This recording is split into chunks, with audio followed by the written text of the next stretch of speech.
Vous pourriez être surpris par ce que je m'apprête à partager, mais il est crucial de rester silencieux et concentré sur ce qui s'en vient.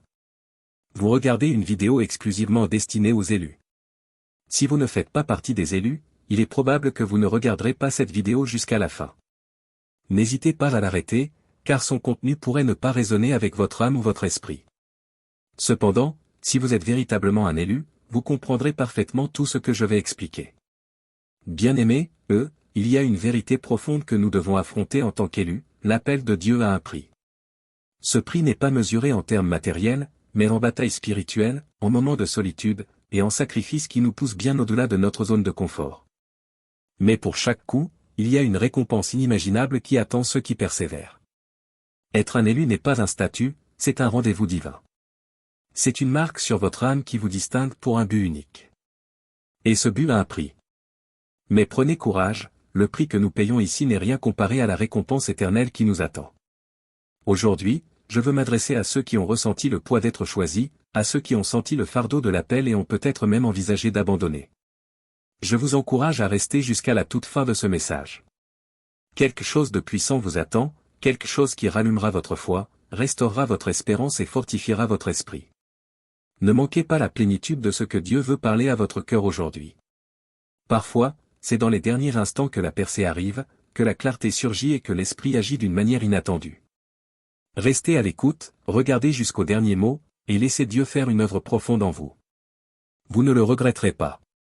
Bienvenue à une parole de sagesse. Si vous n'êtes pas encore abonné, abonnez-vous, aimez la vidéo et activez les notifications pour rester à jour avec la parole de Dieu. Le prix d'être choisi, le sacrifice. Soyons honnêtes, être choisi par Dieu signifie souvent être mis à part, et cela ressemble parfois à de l'isolement. Cela signifie marcher sur un chemin que beaucoup autour de vous ne comprendront pas.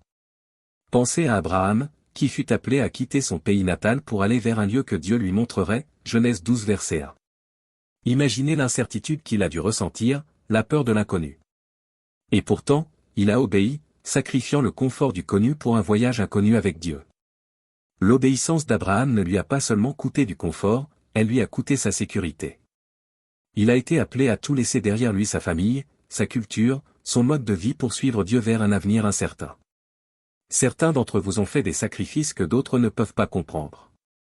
Vous avez laissé derrière vous des relations, des carrières ou des modes de vie qui vous apportaient autrefois du confort, parce que vous saviez que Dieu vous appelait à plus haut.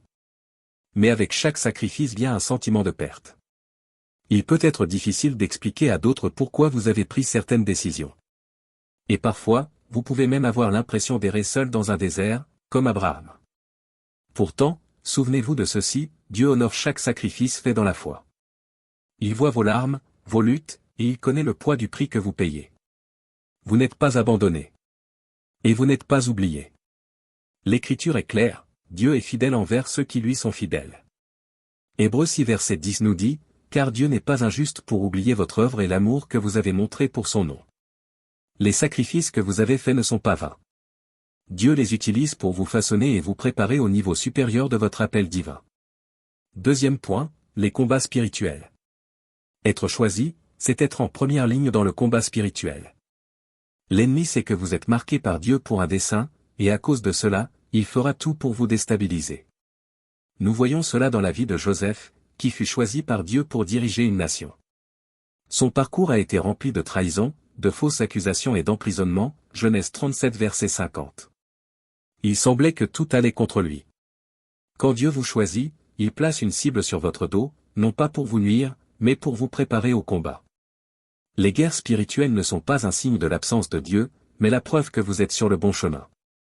L'ennemi ne combat pas ceux qui ne représentent aucune menace pour ses plans. Éphésiens 6 verset 12 nous rappelle que nous n'avons pas à lutter contre la chair et le sang, mais contre les principautés, les puissances, les dominateurs de ce monde de ténèbres. Joseph a été trahi par ses propres frères, faussement accusé par la femme de Putiphar, et emprisonné à tort. Et pourtant, il n'a jamais perdu sa foi. Il savait que ces épreuves faisaient partie du processus d'être choisi. Vous vous sentez peut-être comme Joseph. Les batailles vous semblent insurmontables, vos circonstances injustes. Mais écoutez bien, ces combats ne sont pas la fin de votre histoire. Ils sont la préparation pour l'élévation à venir.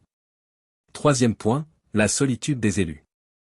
L'un des plus grands prix d'être choisi, c'est la solitude. Élie, un puissant prophète de Dieu, a connu cette solitude après sa grande victoire contre les prophètes de Baal. Il s'est enfui, se sentant totalement seul, 1 Roi 19. Il a crié à Dieu, croyant être le dernier fidèle restant. Vous êtes-vous déjà senti comme Élie? Après des sommets spirituels, vient parfois une chute brutale vers l'isolement. Vous vous demandez si quelqu'un d'autre comprend le poids de votre appel. La solitude peut être accablante. Mais c'est dans ces moments que Dieu se révèle. Dieu est proche de ceux qui ont le cœur brisé, Psaume 34 verset 18. Il vous façonne dans la solitude, il vous enseigne à dépendre de lui seul. Vous n'êtes jamais vraiment seul. Dieu est avec vous, et ses anges vous entourent, même maintenant. 4e point, le feu purificateur. Être choisi implique souvent la souffrance. Dieu permet que vous passiez par le feu non pour vous détruire, mais pour vous purifier. Ce processus enlève l'orgueil, l'autosuffisance, et le doute, ne laissant qu'une foi forte et inébranlable. Pensez à Job. Il a tout perdu, mais il est resté fidèle. Et à la fin, Dieu l'a restauré au-delà de ce qu'il avait auparavant, Job 42 verset 10. Le feu qu'il a traversé n'était pas une punition, mais une préparation. Romains 5 verset 3 à 4 nous dit, la souffrance produit la persévérance, le caractère, et le caractère, l'espérance. Chaque larme, chaque douleur vous rapproche de la personne que Dieu vous appelle à devenir. 5e point, la récompense des élus. La récompense de ceux qui persévèrent dépasse l'imaginable. Jésus a dit en Matthieu 19 verset 29 que quiconque aura tout quitté pour lui recevra 100 fois plus et héritera de la vie éternelle. Dieu est fidèle envers ceux qui lui sont fidèles. Tout comme Joseph est passé de la prison au palais, Abraham est devenu père d'une multitude, et Élie a continué son ministère prophétique, vous aussi verrez la récompense de votre fidélité.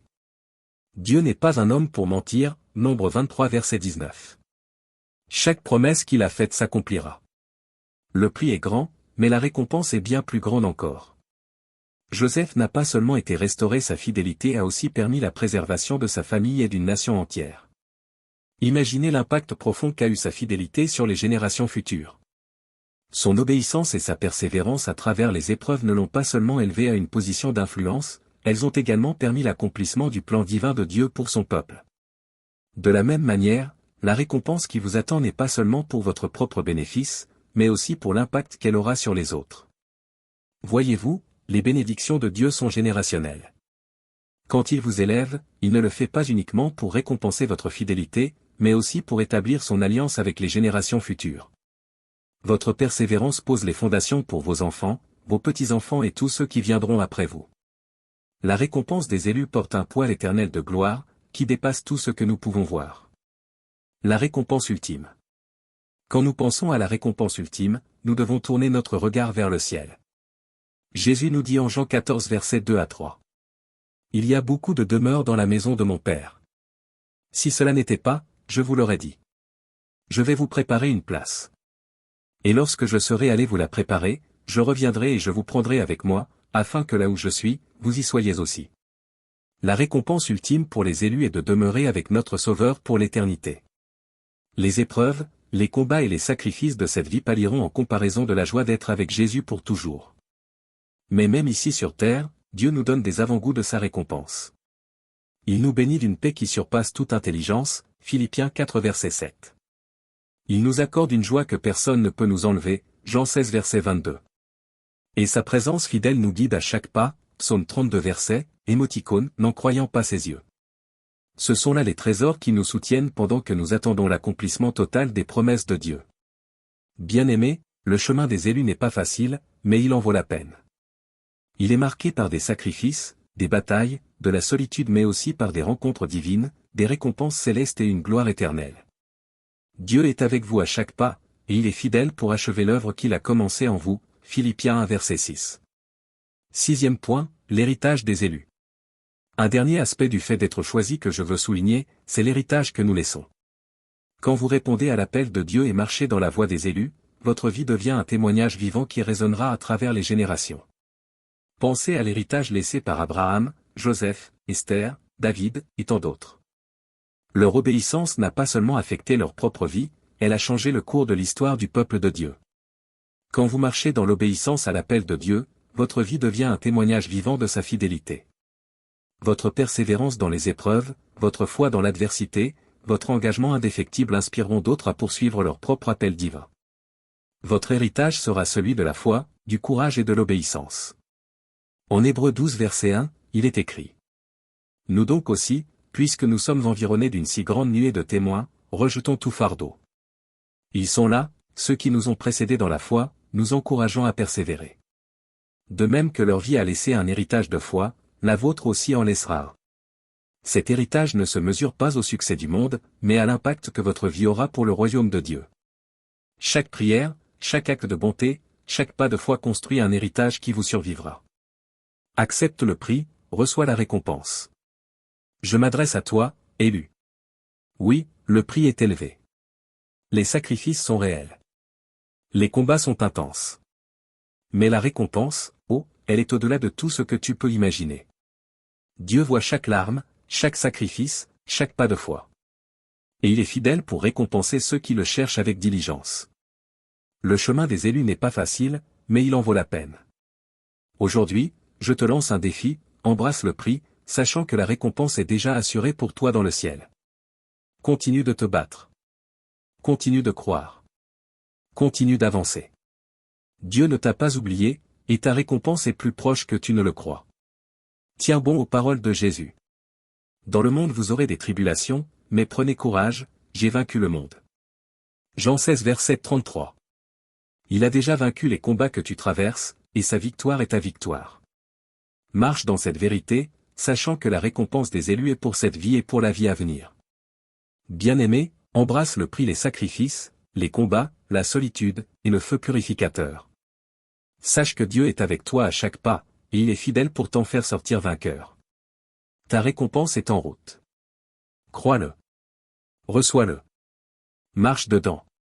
Appel à l'action. Ne garde pas ce message pour toi. Partage-le. Il y a tant d'âmes qui luttent en silence, qui se demandent si leur sacrifice a un sens. Sois la voix qui leur rappelle que Dieu les voit, qu'il honore leur obéissance, et que la récompense arrive. Si ce message a touché ton cœur, écris Amen en commentaire. Que ce soit ta déclaration de foi. Un pas audacieux vers l'acceptation du prix, et la confiance dans la récompense promise par Dieu. Et si tu te sens conduit, abonne-toi et continue ce chemin avec nous. Dieu parle puissamment en cette saison, et tu ne veux pas manquer ce qu'il est en train de libérer pour fortifier, encourager et élever ses élus. Enfin, partage ce message. Allumons ensemble un feu dans le cœur des élus, pour les préparer à l'avenir glorieux que Dieu leur a promis. Clôture en prière. Prions ensemble cette prière de foi, comme une seule famille. Père Céleste. Nous venons devant toi aujourd'hui avec des cœurs ouverts, reconnaissant ta souveraineté et ta grâce sur nos vies. Tu es le Dieu qui appelle, le Dieu qui choisit, et le Dieu qui soutient. Seigneur, merci pour ton amour inébranlable et pour nous avoir choisis pour un temps comme celui-ci. Même face au sacrifice, aux épreuves et à la solitude, nous savons que tu es avec nous, guidant chacun de nos pas. Seigneur, fortifie-nous pour la suite du voyage. Père, nous élevons devant toi chaque élu qui entend ce message. Tu vois leur lutte, leur sacrifice, et leur combat silencieux. Tu vois les larmes versées en secret, le poids qu'ils portent dans leur cœur. Et les moments où ils ont songé à tout abandonner. Maintenant Seigneur, nous te demandons d'allumer un feu nouveau dans leur esprit. Renouvelle leur force, ravive leur espérance. Et rappelle-leur la grande récompense qui les attend. Aide-les à embrasser le prix, sachant qu'il les prépare à des bénédictions inimaginables que tu as en réserve. Pour ceux qui se sentent isolés. Seigneur, sois leur consolateur. Entoure-les de tes bras d'amour et rappelle-leur qu'ils ne sont jamais seuls. Dans leurs moments de solitude, que ta présence soit plus tangible que jamais. Père, nous te prions de les entourer de tes anges. Et de les protéger de toute ruse de l'ennemi. Qui chercherait à faire dérailler leur destinée. Que ta paix, qui surpasse toute intelligence. Garde leur cœur et leurs pensées en Jésus-Christ. Victoire et fidélité. Père, nous déclarons la victoire sur chaque combat spirituel qu'ils traversent. Nous annulons chaque mensonge de l'ennemi. Chaque esprit de doute, de peur et de découragement. Nous proclamons qu'aucune arme forgée contre eux ne prospérera. Fortifie-les, Seigneur, pour les combats à venir. Et rappelle-leur que la victoire est déjà acquise au nom de Jésus. pour ceux qui ont fait des sacrifices. Seigneur, pour ceux qui ont fait des sacrifices. Qu'il s'agisse de relations, de carrière, ou de confort personnel. Nous te demandons d'honorer leur fidélité. Répands tes bénédictions sur eux, de manière que toi seul peux le faire. Fais-leur voir le fruit de leur labeur en temps voulu. Et rappelle-leur que tu n'es pas un homme pour mentir. Chaque promesse que tu as faite sur leur vie s'accomplira. Pour ceux qui partagent ce message. Nous te remettons aussi ceux qui partageront ce message. Ceux qui s'abonneront, qui likeront et commenteront, Amen. Comme une déclaration de foi. Bénis-les, Seigneur, pour leur obéissance et leur volonté de propager ta parole. Que ce message touche les cœurs, guérisse les blessures. Et ramène l'espérance à ceux qui l'ont perdu. Nous prions pour que chaque personne qui interagit avec ce message vive une rencontre divine avec toi. Que leur cœur soit enflammé pour toi. Et que leur vie soit transformée par ta vérité. Confiance, espérance, et offrande. Père, nous plaçons notre confiance dans ton temps, ton plan, et ton but. Fortifie-nous pour endurer le prix. Et remplis nos cœurs d'une attente joyeuse pour la récompense. Déjà préparée pour nous dans le ciel. Nous te remettons tout, sachant que tu es fidèle. Pour achever l'œuvre que tu as commencée en nous. Nous prions toutes ces choses au nom puissant et incomparable de Jésus-Christ. Amen.